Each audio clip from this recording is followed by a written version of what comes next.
Hello everyone, today I'm at the brand new house again. Let me tell you about headband versus ridge band, okay? Okay, you see the square one?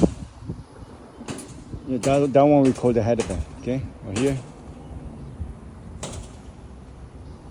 But on this side, there's plenty of place or they can add a ridge band instead of they put headband.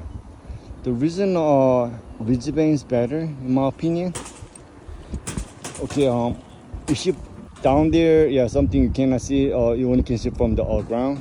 There's soffit band, like right here. Okay, the air coming in and they capture all the hot air and moisture and dump it to a headband, which is right here. How about here? How about right here? They will create a capsule, so all the moisture and heat more likely stay remain. So then more likely like moisture and then heat stay remain. It create a moisture issues, and then in this area shingle will more likely deteriorate more rapidly than compared to other area. That's the reason why you need to put a ridge band. There's plenty of place to you can put a ridge band instead of headband. Thank you for watching.